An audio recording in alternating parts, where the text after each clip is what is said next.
वहाँ जाते हैं प्रधानमंत्री जी और वहाँ पहुँच नहीं पाते जो रैली स्थल है। और किसानों की बात आई है, किसान भी सामने आए हैं और भाजपा कार्यकर्ता भी प्रधानमंत्री जी के वाहन के सामने ऐसी वीडियो जो दिख रही हैं। तो प्रधानमंत्री का रैली में ना पहुँचना कहीं ना कहीं लोकतंत्र के लिए नुकसानदायक है। देखिए, जब प्रधानमंत्री किसी भी कार्यक्रम स्थल में जाते हैं तो सबसे पहले इसकी गृह मंत्रालय से एसपी जी को सूचना जाती है जी।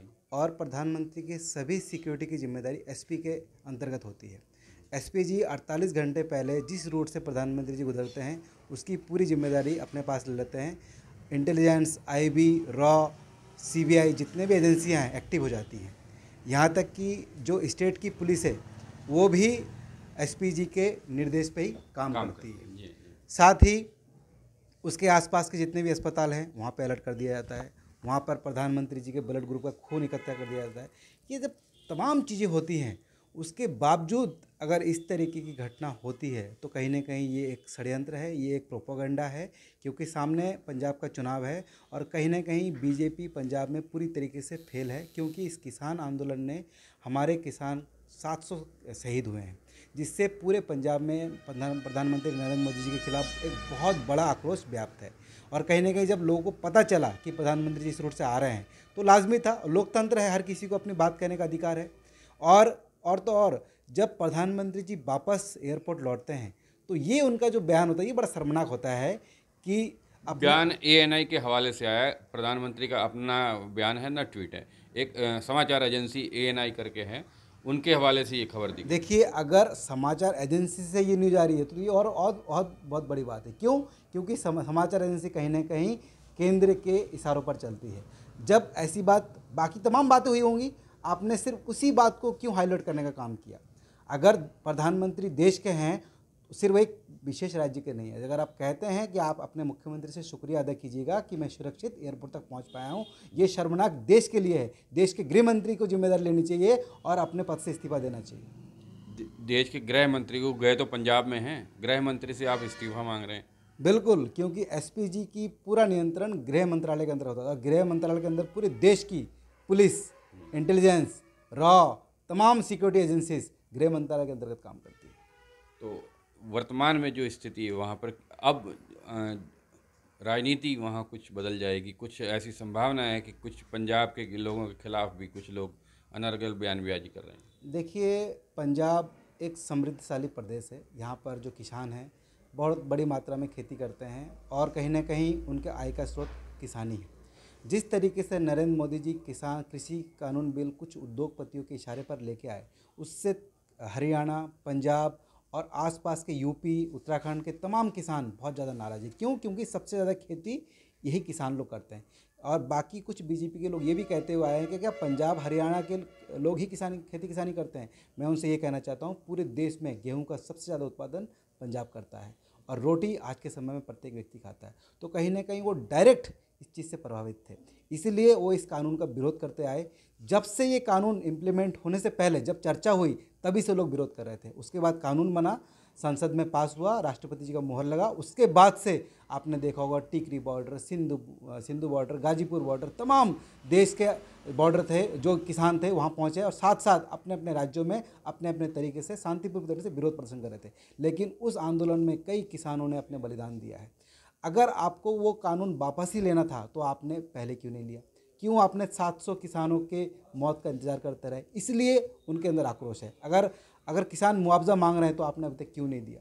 उनके परिवार को नौकरी क्यों नहीं दी? ये तमाम सवाल पूछने के लिए किसान वहाँ पे बैठे हुए थे और ये जायज़ है। लोकतंत्र में हम जनता ही सर्वोपरि है। अगर आज देश के प्रधानमंत्री बैठे हैं तो ये जनता का सबसे बड़ा योगदान है जिसकी वजह से आप बैठे हैं।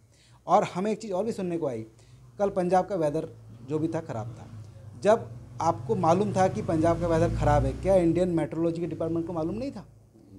जब प्रधानमंत्री जी जा रहे हैं, देश के सेवक जा रहे हैं, वहाँ पे मुख्य सेवक जा रहे हैं, तो तमाम एजेंसी से रिपोर्ट मांगी जाती है क्या वहाँ पे पंजाब का वेदर कैसा रहेगा। अगर पंजाब का वेदर ख़राब था तो आप गए क्यों? और अगर गए तो आपको बाय एयर जाना तो आप रूट से क्यों गए? ये तो आपकी गलती है, ना कि वहाँ के स्थानीय लोगों की गलती है। ये तो रही पंजाब की बात, ठीक। चलिए वो बड़ी राजनीति है। अब बात करते हैं उत्तराखंड की, कांग्रेस की। प्रियंका गांधी जी ने जो रैली हम प्रस्तावित थी उत्तराखंड में, रोक लगा दी। कहीं भी, चाहे पंजाब, यूपी, उत्तराखंड, कहीं भी कांग्रेस अभी रैली नहीं करने वाली है अगले 15 दिन। तो इससे क्या दूसरी पार्टियां सबक लेंगी? देखिए, कांग्रेस इसमें विपक्ष में है और कांग्रेस ने इतनी बड़ी पहल की है, ये कांग्रेस का दिल है। क्योंकि कांग्रेस जनता की पार्टी है और जनता के हितों की रक्षा के लिए सबसे पहले आगे रहती है। जबकि देश में इस समय केंद्र में मोदी जी की सरकार है और मोदी जी बहुत बड़े बड़े रैली, उसके बाद सभाएं कर रहे हैं, जबकि इस समय कोरोना की तीसरी लहर पूरे देश में आ चुकी है। आए दिन कोरोना के मामले बढ़ते जा रहे हैं, साथ साथ ओमिक्रॉन के मामले बढ़ते जा रहे हैं। अगर चुनाव ही इतनी ज़्यादा ज़रूरत है तो क्या आप देश की जनता का इतना बड़ा खिलवाड़ कर सकते हैं? आप पश्चिम बंगाल में देखिए, जब आपने बहुत बड़े बड़े रैली किए थे, उसके बाद से ही हमारे देश में कोरोना सबसे ज़्यादा पैर पसारा। सबसे पहले तो आपने जो डोनाल्ड ट्रंप का कार्यक्रम है, उसके चलते हमारे देश में कोरोना आया है। ये सबसे बड़ी मोदी जी की भूल थी। क्योंकि उनको मालूम था कि अगर मैं कार्यक्रम करूंगा तो इससे विदेश में डोनाल्ड ट्रंप की सरकार बनेगी, लेकिन हुआ उसके विपरीत। ये जनता है, जनता के सुख दुख में अगर सरकार खड़ी नहीं होती है तो उस सरकार को बने रहने का कोई औचित्य नहीं है। बात रही प्रियंका जी की, तो उन्होंने जनता के हित को देखते हुए इतने बड़े बड़े रैलियों को कैंसिल किया, क्योंकि कांग्रेस के लिए जनता सर्वोपरि है, जनता का स्वास्थ्य सर्वोपरि है, जनता के हित सर्वोपरि है। इसलिए विपक्ष से सरकार को सबक लेना चाहिए। और अभी तो हाईकोर्ट भी ये कह रहा है कि क्यों ना वोट वर्चुअल, जो रैली है वर्चुअल किया जाए और वोटिंग ऑनलाइन किया जाए। तो कहीं ना कहीं इस पर भी चर्चा चल रही है। और जहाँ तक मैंने ये भी सुना है कि जो चुनाव आयोग है, अगर ऐसी स्थिति आती है, हाई कोर्ट का आदेश भी हो जाता है, तो सभी राजनीतिक दल जो हैं, उत्तराखंड की बात कर रहे हैं, तो कितने तैयार हैं? देखिए, कांग्रेस कितनी तैयार है? अभी हमारा इंफ्रास्ट्रक्चर उतना तैयार नहीं हुआ जी। क्योंकि हम लोग उस डेवलप्ड नेशन में नहीं है जहाँ पे हर व्यक्ति के पास मोबाइल हो, हर व्यक्ति मोबाइल को कनेक्टिविटी हो, यूज़ कर पाता हो। वोट का अधिकार प्रत्येक व्यक्ति को है, क्योंकि हर एक व्यक्ति की वोट का सुनिश्चित होगा, तभी हमारा लोकतंत्र मजबूत होगा। आज चुनिंदा लोग अगर नेट का इस्तेमाल करते हैं, ऑनलाइन वोटिंग करते हैं, तो हम कुछ ही लोगों का नेतृत्व देख पाएंगे। लेकिन बात अगर एक स्वच्छ लोकतंत्र और एक साफ लोकतंत्र की आती है, तो हर किसी की भागीदारी हमारे लोकतंत्र में सुनिश्चित होना चाहिए, तभी हमारा जनतंत्र मजबूत होगा। बात अब उत्तराखंड की हो गई जी। आज रैली है, कार्यकर्ताओं के साथ भेंट है हरीश रावत जी की, तो क्या इसमें कुछ नया होने की उम्मीद है? देखिए, पिछले 5 सालों का उद्देश्य क्या है रैली का? देखिए, उद्देश्य यही है, सामने चुनाव है। हर कोई राजनीतिक दल अपने अपने चहेतों को, अपने अपने कार्यकर्ताओं को कुछ वादा करता है। जब सरकार आती है तो उन वादाओं को निभाने का काम करते हैं। आपने देखा होगा कि हमारे इस राज्य ने इन 4.5 सालों में 3 मुख्यमंत्री बदलने का काम किया है। मुख्यमंत्री बदलने का मतलब कि आपके जो पुराने मुख्यमंत्री थे वो कहीं ना कहीं विफल थे। उन्होंने न हमारे राज्य में युवाओं को रोजगार देने का प्रयास किया। इस राज्य में अगर किसी को फ़ायदा मिला है तो खनन माफियों को, भू माफियों को, शराब माफियों को, और इन 3 मुख्यमंत्री को रोजगार मिला है। उसके अलावा जिस उद्देश्य से यहाँ की जनता ने ट्रिपल इंजन की सरकार को लेकर आने का काम किया, वो पूरी तरीके से विफल साबित हुआ। मैं बहुत दूर की बात नहीं करता हूँ, मैं अपने गदरपुर विधानसभा की बात करता हूँ। आप कभी गुलरबोज डैम जाइए, एक बार जाने के बाद आप दोबारा सोचेंगे कि काश रोड की जगह हेलीकॉप्टर से जाते। एक तरफ तो आप विकास की बात करते हैं, गुलरबोज को पर्यटन केंद्र बनाने का काम करते हैं, लेकिन वहाँ की जो सड़कें हैं, वहाँ पे अगर आदमी एक बार जाए तो दोबारा जाने का मन नहीं करेगा। तो ऐसे तमाम ऐसी चीज़ें हैं कि कहीं ना कहीं जनता बहुत ज़्यादा इस सरकार से नाराज़ है। साथ ही साथ कोरोना प्रबंधन, जब कोरोना बहुत हल्के स्तर पर था उस समय तो आपने ऐसा लॉकडाउन लगाया कि कोई भी व्यक्ति अगर घर से बाहर निकलता था उस पर भी मुकदमा हो जाता था। लेकिन जब कोरोना बहुत तेज़ी से बढ़ रहा था तो आपने हर चीज़ में छूट दे दी। तो ये हमारे दूरदर्शिता की कमी है, इस सरकार की दूरदर्शिता की कमी है। जब कोरोना देश में आया था, कोरोना हमारे देश में नहीं पनपा, कोरोना चीन और तमाम ऐसे देश है जहाँ से पनपा। आपके पास उड्डयन विभाग है, आपके पास सारी इंटेलिजेंस एजेंसी है। क्या जब चाइना में कोरोना पैर पसार रहा था तो क्या हमारे राजदूत वहाँ मौजूद नहीं थे? क्या वो रिपोर्ट भारत सरकार को नहीं दे रहे थे कि कोरोना किस तरीके से कंट्रोल होगा या क्यों फैल रहा है? आप सारे इंटरनेशनल बॉर्डर सील करते, एक भी व्यक्ति अगर आता तो उसको आइसोलेट करते, 15 दिन क्वारंटीन करते, उसके बाद जाके भेजते। शुरू में तो आपने एक कौम को बदनाम करने के लिए, जो दिल्ली में एक मस्जिद को मैं नाम नहीं लूँगा, उसको बदनाम करने के लिए आपने कहा कि ये जिहादी हैं, कोरोना फैला रहे हैं। अब जब अरविंद केजरीवाल जी उत्तराखंड में आए, जब उनके सिम्टम कोरोना के थे, तो वो क्यों रैली करने आए? और बाद में पता चला वो कोरोना से संक्रमित है और उनके साथ कई लोग और चपेट में हैं, यहाँ तक कि हमारे स्वास्थ्य सचिव भी कोरोना की चपेट में आए हैं। तो आप सोच सकते हैं क्या किसी धर्म विशेष को टारगेट करके देश में सांप्रदायिक माहौल को बिगाड़ने का ये शुरू से ही बीजेपी का प्रयास रहा है, ये कहाँ तक जायज़ है? इस लोकतंत्र में हर किसी को अपनी बात कहने का अधिकार है, लेकिन हमारा देश कौमी एकता का गुलदस्ता है। यहाँ पर हर धर्म, हर जाति, हर समुदाय के लोगों का सम्मान होना चाहिए। अगर कांग्रेस ने हमारे देश में इतने साल तक शासन किया तो उसका सबसे महत्वपूर्ण कारण था कि सभी लोगों का विश्वास, सभी लोगों का साथ लेके का। आज जो बीजेपी नारा दे रही है सबका साथ सबका विकास, ये एक छलावा है, ये एक धोखा है। आज के समय में सिर्फ उन्हीं लोगों को फ़ायदा मिल रहा है जो सरकार से जुड़े हों या जो सरकार की चमचागिरी और चापलूसी कर रहे हों। आपने बात की गोलरबोझ पर्यटन स्थल की, उसके पार भी कुछ लोग रहते जो जल जंगल जमीन उत्तराखंड बनने पे उनके स्वाभाविक अधिकारी थे या उनका हक बनता था कि जल जंगल और ज़मीन और पानी उनका अधिकार होना चाहिए, तो वहाँ के लोगों की स्थिति कैसी? देखिए, बहुत दूर की बात तो नहीं कहता हूँ, वहाँ पर बिजली नहीं थी। हमारे कांग्रेस के समय में ही वहाँ पे बिजली पहुँचाया गया है और आने वाले समय में रोड कनेक्टिविटी और साथ साथ उन गाँवों में विकास की मुख्य धाराओं से जोड़ा जाएगा। निश्चित रूप से हमारे उत्तराखंड मात्र 20 साल हुए हैं इसको बने हुए, इससे पहले उत्तर प्रदेश से जुड़ा हुआ था, जिसकी वजह से यहाँ के लोगों की समय समय पर डिमांड रही है कि हमारा उत्तराखंड बनना चाहिए, जिससे यहाँ के प्रत्येक व्यक्ति तक विकास की जो योजना है वहाँ तक पहुँच सके। इसी उद्देश्य से बनाया गया है। दुर्भाग्य की बात है कि एक बार कांग्रेस की सरकार आती है, एक बार बीजेपी की सरकार आती है। जब कोई सरकार रहती है, योजना बनाती है, तो अगले 5 साल बाद सरकार चेंज हो जाती है। कांग्रेस ने हमेशा प्रत्येक व्यक्ति तक विकास पहुंचाने का प्रयास किया है। आप देख सकते हैं कि हमारे हरीश रावत जी जब मुख्यमंत्री रहे हैं तो गाड़, गदेरा, उसके बाद ये जितने भी पर्वतीय उत्पादक हैं, चाहे वो नींबू कहिए, चाहे वो गहत कहिए, चाहे वो मडुआ कहिए, तमाम ऐसी चीज़ें हैं उसको बढ़ावा देने का काम किया, जिससे उत्तराखंड में पलायन को रोका जा सके।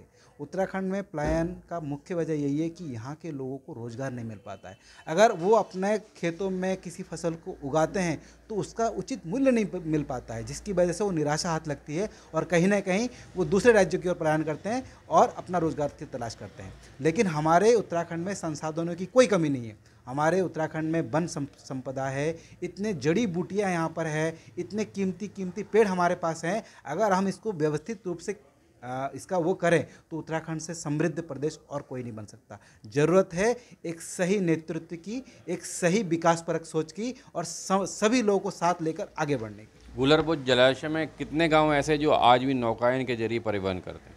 देखिए, जो कोपा मुंशियारी है, कोपा बसंता है, कोपा कृपाली है, जो तमाम ऐसे जो गांव हैं यहाँ पर विकास, खत्ता है, हाँ खत्ता है, जो तमाम ऐसे गांव हैं यहाँ पर लोग नाव से यात्रा करते हैं। लेकिन एक्चुअली क्या है, वो एक भौगोलिक परिस्थिति ऐसी है कि उन गाँव को विकास के मुख्य धारा में जोड़ने के लिए एक बहुत बड़े प्रोजेक्ट की ज़रूरत है। मुझे पूर्ण विश्वास है कि अगर 2022 में कांग्रेस की सरकार आती है और गदरपुर से कांग्रेस का विधायक बनता है और अगर ईश्वर करे मुझे मौका मिलता है तो मैं उन तमाम लोगों को इस गदरपुर की मुख्य विकास की धारा से जोड़ने का प्रयास करूँगा। कांग्रेस से टिकट के दावेदार हैं 65 गदरपुर विधानसभा। जी, देखिए, लोकतंत्र में और कांग्रेस एक ऐसी पार्टी है जहाँ पे हर किसी को अपना अधिकार है अपने लिए टिकट मांगने का। मैं 2001 से सामाजिक और राजनीतिक गतिविधियों में लिप्त रहता हूँ, हर काम में बढ़ चढ़कर हिस्सा लेता हूँ और कांग्रेस की विचारधारा के अलावा मेरी कोई अन्य पार्टी की विचारधारा नहीं है। क्यों? क्योंकि मुझे कांग्रेस की विचारधारा अच्छी लगती है, क्योंकि ये वन ब्लड, वन नेशन और वन रिलीजन की बात करती है। एक खून, जिसका खून लाल है वो एक ही धर्म है, वो है लोकतंत्र का धर्म। और लोकतंत्र और संविधान पर भरोसा करने वाला व्यक्ति ही कांग्रेस को विश्वास कर सकता है। इसलिए मैं उस एक राष्ट्रीय पार्टी से की विचारधारा को विश्वास करता हूं, उसी राष्ट्रीय पार्टी के विचारधारा से मैं अपनी दावेदारी पेश किया हूं। और अगर मुझे कांग्रेस हाईकमान मौका देती है तो मेरी तमाम योजनाएं, मैंने 25-26 बिंदुओं पर काम करना है जो मैंने सोच रखा है। कभी अगर मौका मिलेगा तो मैं उन बिंदुओं पर भी बात करूँगा कि मुझे किन किन बिंदुओं पर इस गदरपुर विधानसभा के लोगों के लिए काम करना है। कड़ी टक्कर है सामने, बीजेपी के 20 साल से विधायक, 5 साल से कैबिनेट मंत्री। कितना आसान ये मुश्किल, अरविंद पांडे जो कैबिनेट मंत्री और शिक्षा मंत्री? देखिए, ये हमारे राज्य का दुर्भाग्य कहिए या सौभाग्य कहिए कि कोई भी शिक्षा मंत्री दोबारा विधायक नहीं बनता है। आप किंवदंतियों के सहारे हैं या अपने कोई बात नहीं, योजनाओं पे। चलिए छोड़िए, हम उसकी बात भी नहीं करते हैं। आप किसी भी गांव में चले जाइए, आप सिर्फ उनसे पूछिए कि आपके यहाँ के क्षेत्रीय विधायक ने आपके लिए क्या काम किया। सिर्फ एक क्षेत्र विशेष के लोगों को फ़ायदा पहुंचाया है, बाकी गदरपुर के किसी भी क्षेत्र के लोगों को फ़ायदा नहीं पहुंचाया है। आप केशववाला चले जाइए, वहाँ की रोड की स्थिति बहुत ख़राब है। और तो और इस आपदा में भी मंत्री जी ने अवसर को बदलने का काम किया है। कैसे? अब देखिए, इस आपदा में हर एक व्यक्ति जो इस बाढ़ से प्रभावित था उसको सरकारी योजना का लाभ मिलना चाहिए था। लेकिन मंत्री जी ने क्या किया, अपने चहेतों को, अपने कार्यकर्ताओं को पटवारी जी से कह के कि इन लोगों का चेक दो, इन लोगों का चेक दो। मैं आपको एक छोटा सा एग्जांपल देता हूँ।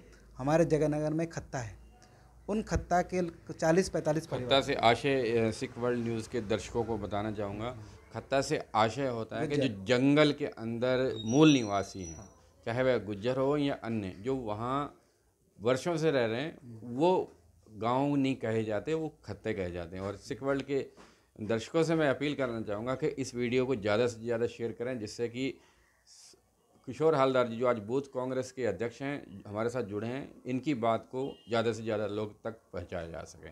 तो वो आप खत्ते की बात करें। जी, गुज्जर खत्ता के 45 परिवार है। वो मेरे पास एक दिन आए कि किशोर भाई, हमारे इस बाढ़ से जितने भी पराल थे वो पूरी तरीके से ख़राब हो चुके हैं। गाय के लिए जो चारा है वो नहीं है, हम लोग बहुत परेशान हैं। भूसा भी। हाँ, भूसा भी ख़राब हो चुका है। तो कृपया करके जो भी सहायता हमें मिल रही है सरकार की तरफ से, हमें थोड़ा तो मलहम लगाने का अवसर मिलेगा। बीजेपी सरकार तो चारा बैंक की बात करती है। जी बिल्कुल करती है, लेकिन वो धरातल पे कुछ नहीं है। ये सिर्फ और सिर्फ हवाई बातें हैं, लोगों को बरगलाने वाली बातें हैं। तब जब हमने तहसीलदार से संपर्क किया तो तहसीलदार साहब ने कहा कि ये लोग ग्राम सभा में नहीं आते, ये विधानसभा में आते हैं, ये विधानसभा में वोट देते हैं। चलिए, मैंने कहा ठीक है, फिर किससे मिलना है? आप एसडीएम साहब से मिलिए। तो उस समय एसडीएम साहब प्रत्युष सिंह जी थे। मैंने एक एप्लीकेशन लिखा, उन 45 लोगों की लिस्ट के साथ उन्होंने तुरंत कहा कि आप संबंधित पटवारी जी को दीजिए, वो इस काम को करेंगे। फिर 1 महीने बाद मैं तो लगातार पटवारी से संपर्क में रहा। उन्होंने लगातार ये कहा कि चेक खत्म हो गए हैं, चेक नहीं मिल रहे हैं, जबकि ठीक उसी समय अरविंद पांडे जी के चहेते को चेक मिल रहा होता है। तो कहीं ना कहीं ये कैसा सबका विकास सबके साथ की बात करते हैं। हम अगर मानवीय पहलू को देखें तो ये बहुत ही ज़्यादा गलत है, क्योंकि दैवीय आपदा है और हर कोई ना कोई इस आपदा से पीड़ित रहा है। तो अगर आप न्याय की बात करते हैं, सबका साथ सबका विकास करते हैं, तो ये लोग क्यों वंचित हैं? मैं जो भी दर्शक देख रहे हैं, मैं उनसे कहना चाहता हूं कि इंसानियत के नाते इन लोगों का भी मदद करना चाहिए। और मैं माननीय कैबिनेट मंत्री अरविंद पांडे जी से कहना चाहता हूं कि अगर आप वास्तव में जनता के हितैषी हैं तो उन लोगों तक सबसे पहले आपदा की राशि पहुंचनी चाहिए जो पीड़ित है। पांडे जी को हराना कितना आसान या मुश्किल? पांडे जी का हराना इतना आसान है जितना आप क्या कह सकते हैं। पांडे जी, इस समय गदरपुर की जनता पूरी तरीके से पांडे जी से नाखुश है। कैबिनेट मंत्री अरविंद पांडे विकास के दावे करते हैं, बातें भी करते हैं, काम भी उनका बोलता है। गदरपुर में 200 बच्चियों का छात्रावास बनाया गया है, जिसमें गरीब परिवार की बच्चियां छात्रावास में रहेंगी, पढ़ेंगी प्राइमरी स्कूलों में। अलग अलग स्टेडियम, कूला की बात करें, सकैनिया में बन रहा है, दिनेशपुर बन चुका। एक शिक्षा मंत्री के हिसाब से ये बहुत ही छोटा काम है। नहीं, वो तो खेल मंत्रालय भी है ना उनके पास। खेल मंत्रालय है, समाज कल्याण मंत्रालय है, पंचायती मंत्रालय है, तमाम मंत्रालय उनके पास है। कहते नहीं ऊंचे मकान और फीकी पकवान, वो वाली बात है। कहते नहीं नाम बड़े और दर्शन छोटे। तो ये हाल हमारे शिक्षा मंत्री अरविंद पांडे जी का है, क्योंकि जिस तरीके से क्षेत्र के प्रदेश के साथ साथ हमारे गदरपुर के जनता ने जिस उम्मीद के साथ उनको चुना था कि मंत्री बनेंगे, यहाँ का विकास होगा, उस तरीके से हमें कोई फ़ायदा नहीं मिला। और यहाँ तक कि जो आम जनता है कहीं ना कहीं रुष्ट है पूरी तरीके से। इसलिए अरविंद पांडे जी को हराना जनता तय करती है। देखिए, अरविंद पांडे चाहे कितने बड़े पद के हों, ठीक है, चुनाव जनता करना है, जनता को चुनना है। तो जनता ने इस बार मन बना लिया है कि हमें इस बार परिवर्तन चाहिए। गदरपुर की विधानसभा में अगर कोई अच्छा चेहरा आता है, कांग्रेस हाईकमान अगर इस बार कोई चूक नहीं करती है, एक अच्छे चेहरे को अगर लेके आती है, तो निश्चित रूप से गदरपुर की सीट इस बार कांग्रेस की झोली में जाने वाली है। आम आदमी पार्टी को कहाँ देखते हैं आप आने वाले चुनाव सभा? देखिए, आम आदमी पार्टी, दिल्ली की राजनीति और उत्तराखंड की राजनीति में बहुत फ़र्क है। दिल्ली में जो टैक्स है वो इतना परिमाण में आता है कि आप हर चीज़ फ्री दे सकते हैं, लेकिन उत्तराखंड अभी भी हमारा विकास की ओर अग्रसर है। उत्तराखंड की भौगोलिक परिस्थिति दिल्ली की भौगोलिक परिस्थिति से ज़मीन आसमान का फ़र्क है। दिल्ली उत्तर राज्य में 2 करोड़ से ज़्यादा जनसंख्या है और हमारे उत्तराखंड में 1 करोड़ 30 लाख के आसपास है। यहाँ की सड़कें दुर्गम हैं, यहाँ के जो गांव हैं वो बहुत ही दुर्गम स्थानों में रहते हैं। वहाँ पे विकास पहुँचाना, फिर वहाँ से रेवेन्यू कलेक्ट करना, तमाम ऐसी चीज़ हैं जो कि जिससे उत्तराखंड के लोग ही उत्तराखंड की चीज़ों को समझ सकते हैं। हमारे जो हरीश रावत जी हैं, किशोर उपाध्याय जी हैं, यशपाल आर्या जी हैं, प्रीतम सिंह जी हैं, ये उत्तराखंडियत की बात करते हैं और ये उत्तराखंड में रह के ही पहाड़ की चीज़ों को समझ सकते हैं। अब अगर हम अरविंद केजरीवाल जी के फॉर्मूले को उत्तराखंड में लागू करना चाहते हैं तो ये बेईमानी होगी उत्तराखंड के राज्यवासियों के लिए। वो कहते हैं कि हम हर एक जो शहीद हुए हैं फौजी, उनको 1 करोड़ देने का काम करेंगे, उनके परिवार को नौकरी देने का काम करेंगे। उसके बाद फ्री बिजली, फ्री पानी की बात करते हैं। हमारे उत्तराखंड में तो पानी की कोई किल्लत ही नहीं। जिस रीजन में हम लोग रहते हैं तराई में, यहाँ तो आर्टिजन में ऑटोमेटिक पानी आता है। तो यहाँ की भौगोलिक परिस्थिति दिल्ली की परिस्थिति से बिल्कुल भिन्न है। सिर्फ और सिर्फ लोगों को फ्री के मामले में आप वोट लेना, उसके बाद लोगों के साथ विश्वासघात करना, ये मैं उचित नहीं समझता हूँ। अगर आप एक पढ़े लिखे व्यक्ति हैं, आप IRS रहे हैं, रेवेन्यू रहे हैं, तो आपको पता है कि किस तरीके से राज्य की रेवेन्यू कलेक्ट होती है। तो उत्तराखंड की राजनीति और दिल्ली की राजनीति में ज़मीन और आसमान का फ़र्क है। इसलिए ये सिर्फ और सिर्फ लोगों को बरगलाने वाली बात है, लोगों का ध्यान भटकाने वाली बात है। सही माने में कांग्रेस ही उत्तराखंड का विकास कर सकती है। कांग्रेस के समय में एक ही परिवार के दोनों बुजुर्ग को पेंशन देने का काम किया, उसके साथ साथ पुरोहित पेंशन देने का काम किया। हरीश रावत पुरोहित पेंशन लगाने की बात कही? नहीं, मिलता भी था। अच्छा, मिलता भी था। चलिए, हो सकता। दूसरी बात, इस मामले में मुझे जानकारी का जो रोजगार है, हरीश रावत जी ने वादा किया था कि जब तक हम उत्तराखंड के युवाओं को रोजगार नहीं दे पाते हैं तब तक हम युवाओं को बेरोजगारी भत्ता देंगे। लेकिन इस सरकार ने 4.5 साल तक UPSC की परीक्षा नहीं निकाली है। बड़ी उम्मीद के साथ माँ बाप अपने बच्चों को पढ़ाते हैं कि तैयारी करके मेरा बेटा देश की सेवा करेगा, राज्य की सेवा करेगा। 4.5 साल तक आप UPSC की परीक्षा ही नहीं निकालते हैं और उसकी UKPSC की जो हमारी राज्य सरकार निकालती है, 2016 के बाद से, 2017 के बाद से अभी तक नहीं निकला है। तो बड़े दुर्भाग्य की बात है कि जब हमारे राज्य में इतनी सरकारी सीटें खाली हैं, हर विभाग में, शिक्षा विभाग कहिए, रोडवेज कहिए, तमाम ऐसे विभाग हैं, सब खाली पड़े हैं, तो क्यों नहीं अपने रिक्रूटमेंट की जो सिस्टम है, रिक्रूटमेंट की जो प्रोसेस है, वो क्यों नहीं आपने लागू किया। इस सरकार में आंगनवाड़ी कार्यकर्ता, भोजन माताएँ, डॉक्टर, पुलिस प्रशासन, पुलिस के जो ग्रेड पे सिस्टम है वो नहीं बढ़ा है। हर एक व्यक्ति, हर एक सरकारी कर्मचारी इस सरकार से क्षुब्ध है और कहीं ना कहीं यही कर्मचारी ही सरकार को मजबूत करते हैं। अगर वो कहीं ना कहीं परेशान है तो ये मान के चलिए कि ये सरकार पूरी तरीके से विफल है। ये थे किशोर हालदार, जिन्होंने विभिन्न मुद्दों पर अपनी बात रखी है और साथ ही कुछ बिंदु विकास के इनके पास हैं, जो यह अगर कांग्रेस से टिकट मिलने के बाद जीते हैं तो उस पर काम करेंगे। हालांकि इन्होंने उन बिंदुओं का खुलासा भी नहीं किया है। तो देखना ये होगा कि कांग्रेस की टिकट देती किसे है और किशोर हालदार जी गदरपुर के विकास में किस प्रकार काम करते हैं। सेक्युलर न्यूज़ के लिए महेंद्रपाल सिंह, उत्तराखंड।